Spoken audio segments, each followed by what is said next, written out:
Alkitab katakan mengenai manusia baru. Setiap kita adalah manusia baru yang telah diperdamaikan dengan Kristus. Amin saudara.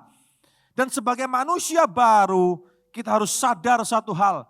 Bahwa semua persepsi kita, perspektif kita haruslah juga baru. Tidak boleh lama. Oleh karena itu siapapun kita di tempat ini.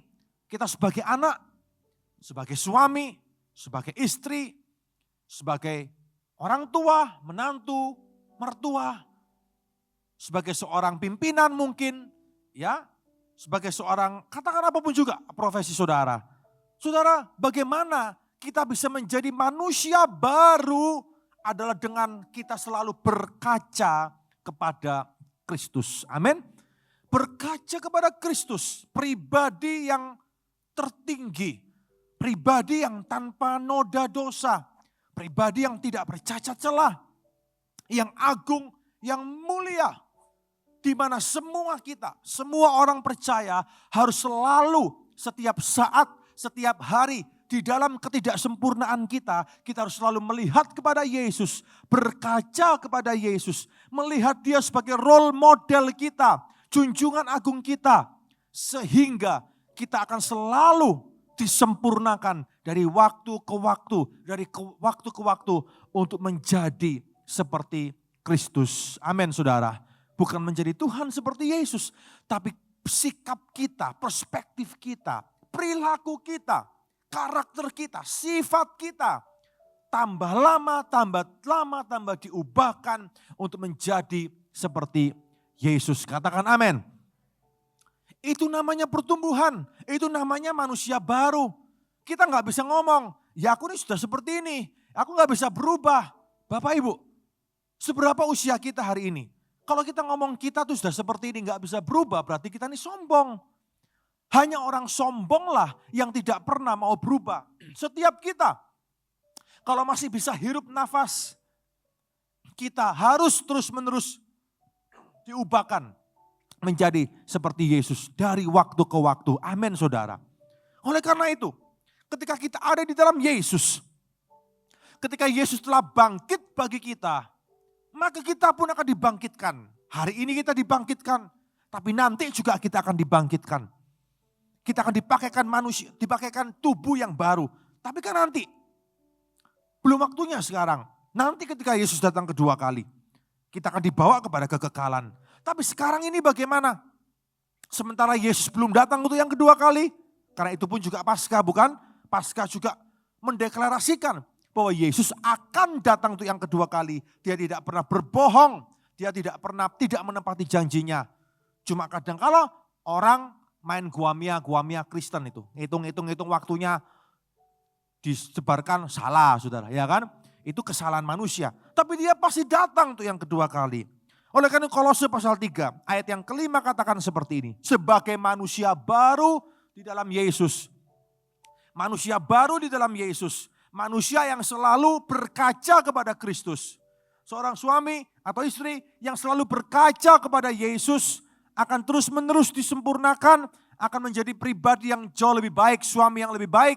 Istri yang lebih baik dari waktu ke waktu. Anak juga.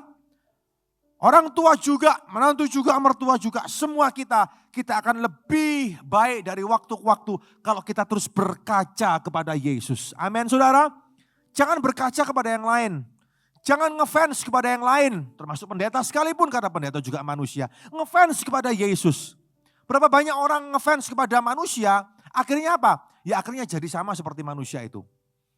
Padahal kita lupa bahwa manusia itu adalah juga semua kita adalah orang berdosa. Satu-satunya yang tidak berdosa adalah Yesus Kristus. Dan seharusnya kita ngefans kepada Dia. Seharusnya kita lihat kepada Dia. Kita mengidolakan Dia. Karena Dialah yang tersempurna. Karena itu ayat yang kelima. Dikatakan apa saudara?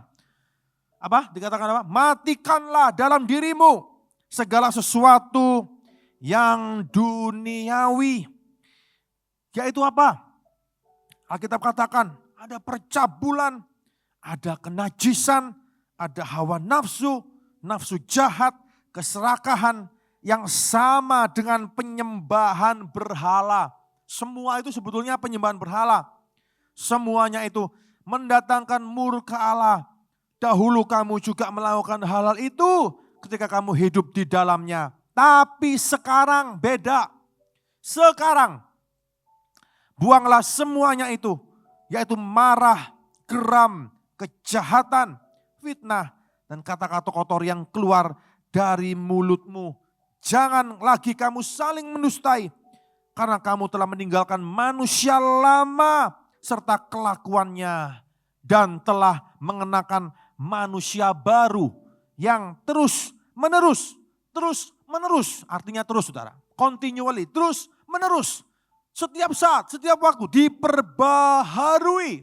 diperbaharui.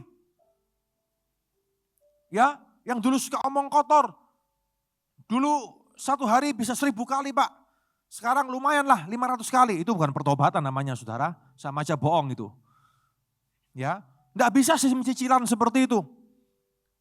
Tapi terus menerus diperbaharui untuk memperoleh pengetahuan yang benar menurut gambar Dia, gambar Khaliknya, gambar Yesus yang sempurna. Amin saudara. Oleh karena Dia adalah figur yang sempurna. Bagaimana kita bisa menjadi orang yang sabar? Lihat kepada Yesus. Lihat kepada Kristus. Bagaimana untuk menjadi sabar? Bagaimana kita bisa tidak menjadi orang yang suka memfitnah? Tadi ya dikatakannya marah, geram, kejahatan. Lihat kepada Kristus. Ketika kita lihat kepada Yesus, tidak ada fitnah, tidak ada geram, tidak ada kejahatan yang ada pada dirinya. Kita bisa mencontoh Dia. Amin saudara. Tadi dikatakan bahwa di dunia ini ada banyak percabulan. Manusia lama itu ya isinya apa? Manusia lama itu isinya percabulan, kenajisan, hawa nafsu, nafsu jahat, keserakahan, penyembahan berhala itu semuanya penyembahan berhala. Lihat kepada Kristus, lihat kepada pribadi Kristus. Karena di dalam Dia tidak ada percabulan, di dalam Dia tidak ada kenajisan, tidak ada hawa nafsu jahat, tidak ada keserakahan, tidak ada penyembahan berhala. Saudara, ketika kita terus setiap hari merefleksikan hidup kita, mengarahkan hidup kita untuk meneladani Kristus, untuk merenungkan, mencontoh Dia, meneladani Dia dari waktu ke waktu, maka tambah lama kita tambah cerai dari hal-hal semacam itu. Amin Bapak Ibu. Kita tambah cerai dari hal-hal yang mendukakan hatinya. Only if you see Christ. Hanya ketika engkau melihat kepada Kristus, melihat kepada Yesus. Karena Dia adalah pribadi yang sempurna. Tidak ada pendiri agama di dunia ini yang sesempurna Dia. Karena memang Dia bukan hanya manusia, Dia adalah Allah sejati, manusia sejati. Amin saudara. Kalau yang lain itu cuma manusia, mati, tidak pernah dibangkitkan lagi. Karena memang manusia. Saudara tahu ini bulan apa? Hampir setiap hari ketika di radio, di mobil, putar radio selalu banyak renungan-renungan. Versi toko sebelah, betul gak saudara? Iya kan? Dan di sana selalu diagung-agungkan tokoh yang mereka agungkan. Tapi kalau ketika saya pelajari lebih lanjut lagi, saudara banyak orang dibutakan. Tidak seperti itu. Ada banyak hal-hal yang kacau. Tapi diumbar-umbar segala sesuatu seolah-olah sempurna. Tapi berbeda dengan Yesus. Anda tidak akan pernah menemukan skandal apapun dalam diri Yesus. Betul saudara? Skandal uang, tidak pernah Anda temukan skandal uang dalam diri Yesus. Justru muridnya Yesus punya skandal uang. Namanya Yudas Iskariot. Karena dia adalah bendahara dalam pelayanan Yesus. Betul? Ternyata Yesus punya bendahara. Namanya Yudas. Tukang ngentit juga. Punya skandal juga. Buat apa beli minyak narwastu ini? 365 dinar. Berikan kepada orang miskin. Itu kan sok kamuflase saja. Kelihatannya itu baik ya, sosial ya. Padahal enggak begitu saudara. Padahal itu diam-diam ngentet dari dalam. Curi uang pelayanan. Tidak ada skandal di dalam Yesus, dalam pribadi Yesus. Orang manusia biasa yang punya skandal. Sebutkan, you name it, apalagi. Tidak ada skandal seks di dalam Yesus. Kau tidak akan pernah menemukan itu. Orang Farisi buang wanita di hadapan Yesus. Betul? Wanita berdosa itu. Prostitut itu. Tapi Yesus mengasihi dan memulihkan dan berkata, hai wanita jangan berdosa lagi. Saudara, di tengah Buddha, waktu itu wanita-wanita seperti itu tidak dihargai. Tidak pernah kau temukan skandal uang, skandal tahta, skandal seksualitas di dalam Yesus. Tahta, Yesus tidak butuh tahta. Dia adalah penguasa langit dan bumi, saudara. Murid-muridnya yang rebutan tahta, betul? Ya kan? Bahkan melibatkan keluarga, papa mamanya. Ya Tuhan, ini anakku 2. Kebangetan menurut saya, saudara. Ya kan? Ini anakku 2, tolong satu kanan di sebelah kananmu, satu di sebelah kirimu ya. Tolong ya Tuhan. Nah, ini lewat jalur belakang, saudara ya. Jalur orang tua ini. Tuhan ngomong apa? Kamu sanggup tah? Pikul salib yang aku tanggung. Yohanes sama Yakobus, kamu sanggup disalib di sebelah kanan dan kiriku? Gantinya 2 penjahat itu? Kamu gak tahu apa yang kau minta. Seringkali kita minta sesuatu sama Tuhan. Tapi kita gak tahu apa yang kita minta, saudara. Halo? Kadangkala kita tidak tahu konsekuensi dari permintaan kita di hadapan Tuhan. Tuhan tolong berkati aku. Tapi saudara, kita tidak pernah tahu konsekuensi apa di balik permintaan kita kepada Kristus. Karena setiap permintaan kita selalu ada konsekuensi. Halo, kita kadangkala tidak memikirkan itu kan. Kita nggak mikir itu. Kita mikirnya yang enak saja. Kita mikirnya yang berkatnya saja. Kita mikirnya yang indah-indah saja.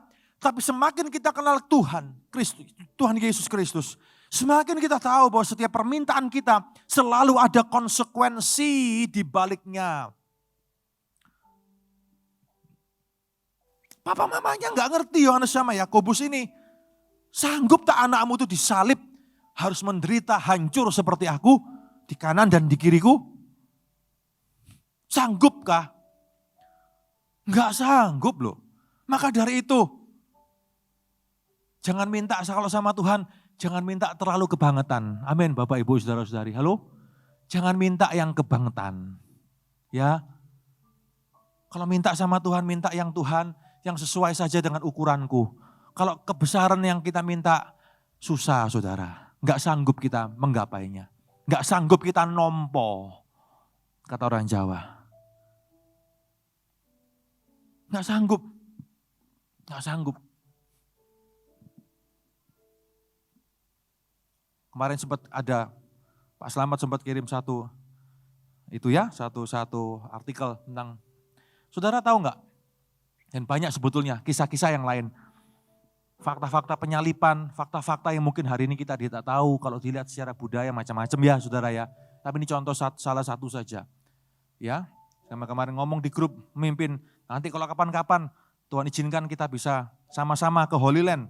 Saya akan jelaskan banyak hal di sana, tunjukkan banyak hal di sana. Semakin kita itu semakin terbuka akan kasih Yesus. Saudara, yang di waktu Yesus dikasih minum itu loh, waktu disalib, pernah baca Alkitab Bapak Ibu? Saya mau tanya dulu nih, kalau nggak baca Alkitab nggak ngerti cerita ini. Baca Alkitab semua, halo? Ya, nah ingat ya, waktu Yesus disalib, Yesus dikasih minum. Yang pertama dia tolak. Kenapa dia tolak? Karena itu anggur yang ada efek meringankan sakit. Ya. Anggur campur empedu. Bukan empedu manusia Saudara ya. Itu ramuan pada waktu itu. Ya ramuan herbal lah kira-kira begitu. Ditolak. Enggak mau. Kenapa?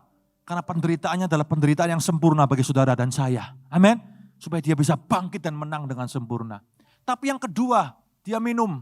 Itu anggur biasa, anggur asam, anggur cuka. Itu minuman prajurit orang-orang rendahan pada waktu itu. Hanya untuk haus karena hanya untuk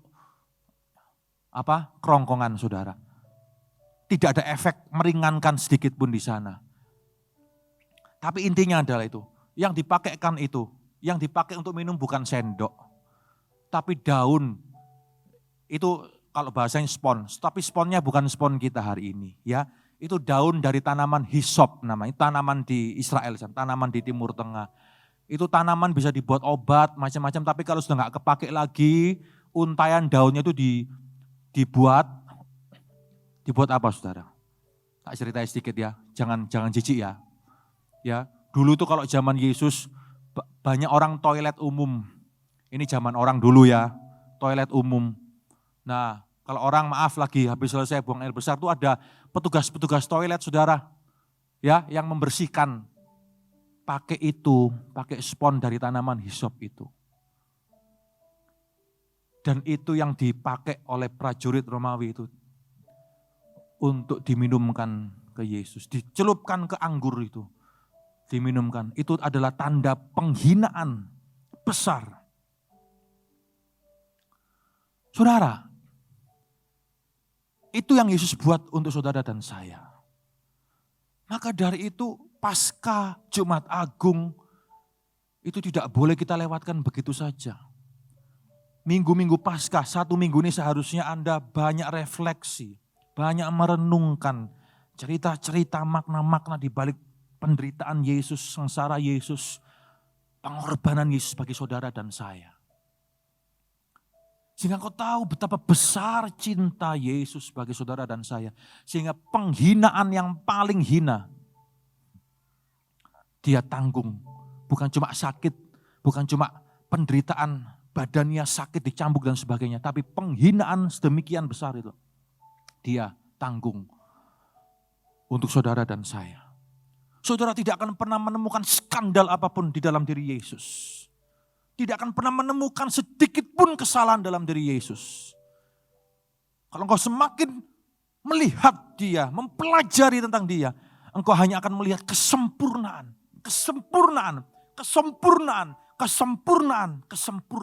di dalam Yesus.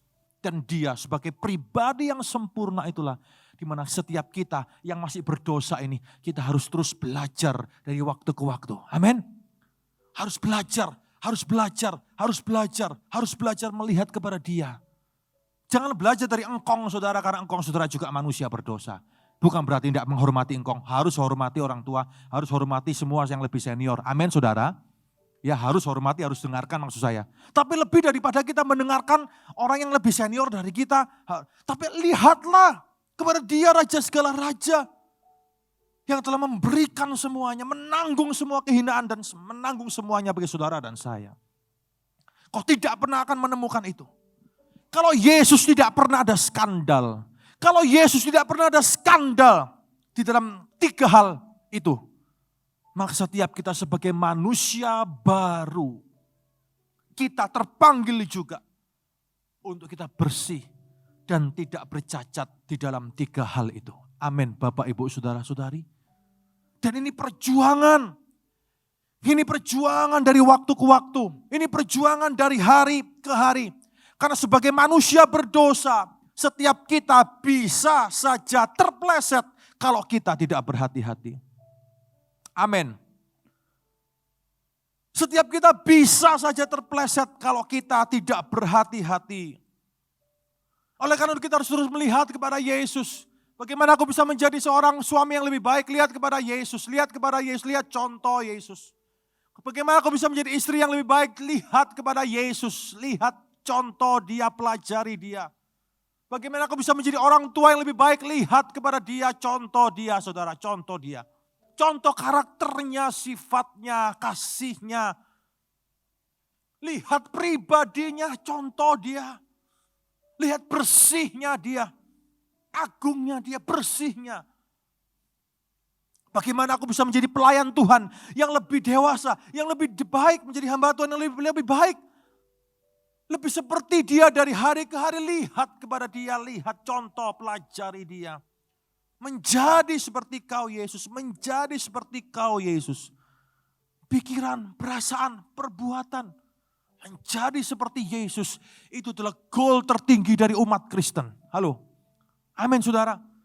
Menjadi seperti Yesus adalah tujuan tertinggi dari setiap orang percaya. Bukan untuk jadi kaya. Karena kalau ada orang kaya, selalu ada orang yang lebih kaya daripada dia. Halo? Anda tidak akan pernah puas kalau Anda kejar kekayaan karena selalu di atas gunung yang lebih tinggi, selalu ada gunung yang lebih tinggi lagi, selalu ada gunung yang lebih tinggi lagi. Dan saudara tidak akan pernah puas dengan itu semuanya. Tapi yang malas bekerja pun harus bertobat. Karena Alkitab juga ngomong yang tidak kerja, tidak usah makan, belajar kepada semut. Perhatikan lakunya, jadilah bijak. Karena semut itu rajin, menurut saya itu penghinaan. Kalau manusia malas berarti kalah sama semut, itu penghinaan saudara buat kita. Halo? Amin. Lihat kepada Kristus. Lihat kepada Yesus. Itulah yang terjadi kepada Daud. Ketika dia sudah santai di atas soto istana rumahnya. Tidak lagi berpadanan kepada Allah. Lupa, in the split second dia lupa. Hidupnya tidak lagi berpadanan kepada Allah yang dia layani. In the split second. Hanya ketika dia ada di soto istana rumahnya. Orang kalau sudah ada di soto istana hidupnya. Saudara harus hati-hati.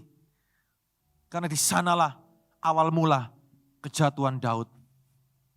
Ketika dia sudah ada di soto istana rumahnya. Di puncak kehidupannya, saudara harus berhati-hati. Puncak kehidupan ini bukan masalah keuangan, bukan masalah hal-hal yang duniawi saudara. Setiap kita mungkin hari ini bisa sudah ada di soto istana rumah kita.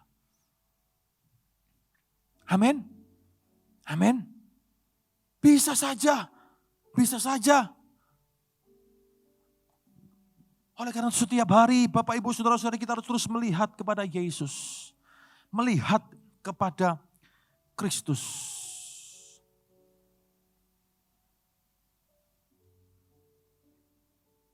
Terus menerus diperbaharui, terus menerus diperbaharui, terus menerus diperbaharui. Menurut gambar kaliknya, menurut gambar dia, Yesus maksudnya, firman Allah yang turun ke dunia itu loh. Yang berinkarnasi di dunia ini, yang datang, yang kita rayakan waktu Natal itu. Dalam hal ini tidak ada lagi orang Yunani, orang Yahudi, orang bersunat, tak bersunat. Barbar, orang skit, budak, orang merdeka. Tapi Kristus adalah semua dan di dalam segala sesuatu. Yesus adalah role model bagi semua suku bangsa. Semua latar belakang kita, semuanya Anda bisa meneladani Kristus dari hari ke hari. Dari waktu ke waktu. Amin Bapak Ibu Saudara-saudari. Ya,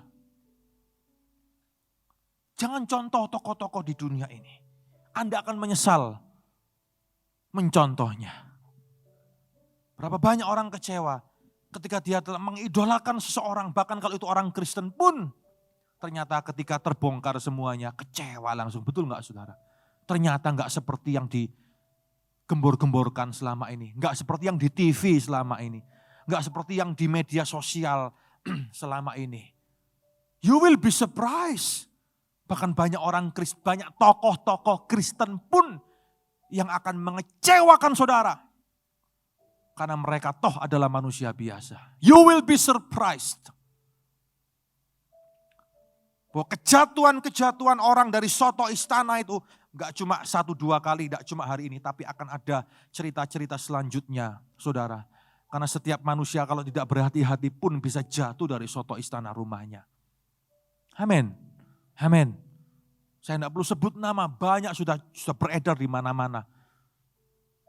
Tokoh-tokoh yang dikagumi, ternyata fakta di balik itu mengerikan. Manusia berdosa. Kalau mulai kehilangan Tuhan di tengah kenyamanan, mulai kehilangan Kristus di tengah kenyamanan, apapun bisa terjadi, apapun bisa dilakukan. Amin Bapak Ibu. Ya. Ayat 12 perhatikan. Karena itu, sebagai orang-orang pilihan Allah yang dikuduskan dan dikasihinya. Sebagai orang-orang pilihan Allah, kita telah dipilih. Kita telah dikuduskan, dikasihinya. Sekarang manusia baru, kenakan belas kasihan, kemurahan, kerendahan hati, kelemah lembutan, kesabaran. Inilah karakter Kristus. Kenakan hal-hal yang bertolak belakang dari apa yang dulu kau lakukan. Kenakan kenakan kesabaran, kenakan kelemah lembutan, kenakan kerendahan hati. Pakai itu karakter yang tidak bisa kita munculkan sendiri, gak bisa saudara. Itu akan Tuhan kerjakan di dalam diri kita. Roh Kudus akan kerjakan itu. Ketika engkau berjalan dalam kehidupanmu dari hari ke hari, Tuhan akan melatihmu menjadi orang yang sabar, menjadi orang yang rendah hati, menjadi orang yang lemah lembut, penuh kemurahan, menjadi orang yang betul-betul penuh dengan belas kasihan. Itu akan berjalan di dalam kehidupan saudara dari hari ke hari. Ketika engkau terus melihat kepada Kristus, ketika engkau terus melihat kepada Kristus sambil engkau terus berjalan. Sabarlah kamu seorang terhadap yang lain, ampunilah seorang akan yang lain apabila seorang menaruh dendam terhadap yang lain. Sama seperti Tuhan telah mengampuni kamu, kamu perbuatlah juga demikian. Amin saudara. Ada yang punya dendam? Tuhan bilang, belajarlah ampuni. Berapa kali ampuni? 70 kali 7 kali, artinya tidak terhingga. Mana bisa Tuhan? Bisa. Tuhan yang ngomong saudara. Seperti Tuhan telah mengampuni, belajarlah untuk mengampuni seperti Dia mengampuni. Mana bisa? Bisa saudara. Kita bisa melakukan hal-hal yang lebih besar. Bahkan dari apa yang Yesus lakukan. Itu kata Yesus sendiri loh ya. Dia akan kasih kemampuan untuk saudara dan saya. Untuk berubah menjadi manusia baru. Dan di atas semuanya itu, kenakanlah kasih sebagai pengikat yang menyatukan, menyempurnakan.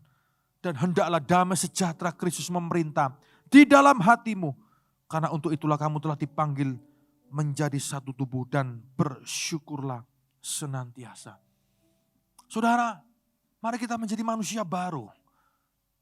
Pasca kebangkitan Yesus, itu membuat kita harus dan bisa dan mampu menjadi manusia baru.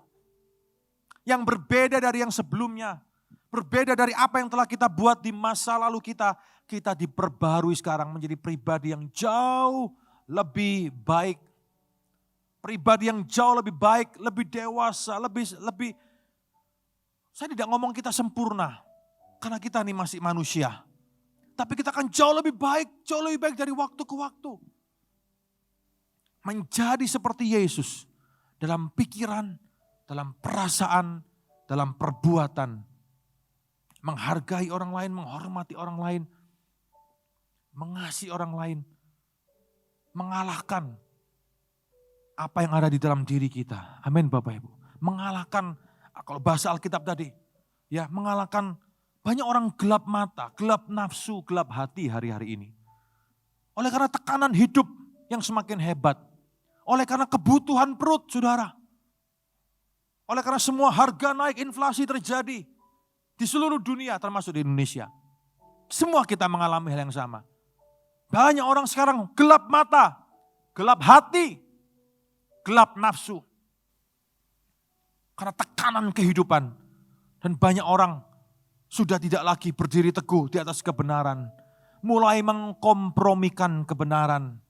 Supaya mendapat hidup yang mungkin dianggap jauh lebih enak. Banyak orang membuang imannya, melupakan Yesus.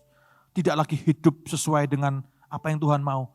Tapi mulai kembali lagi kepada manusia lamanya yang dulu. Itu artinya menyalibkan Yesus yang kedua kali. Dan Alkitab ngomong, mungkin tidak ada lagi korban penghapus dosa. Kalau orang itu tidak bertobat sungguh-sungguh. Amin Bapak Ibu. Hari ini, di tengah tekanan kehidupan yang sama yang sedang kita alami. Di tengah situasi kondisi yang sedang kita alami bersama-sama. Jangan kembali kepada manusia lama, saudara.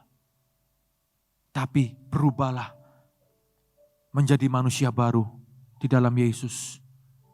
Di dalam pekerjaan saudara. Dalam rumah tangga, dalam kehidupan. Mungkin kau merasa 2 tahun ini tidak pernah mengalami cuan. Sekarang waktunya balas dendam. Sudah mulai pulih keadaan, sekarang waktunya balas dendam. Apapun dilakukan, merugikan orang lain, no problem. Yang penting cuan, kembalikan 2 tahun ini.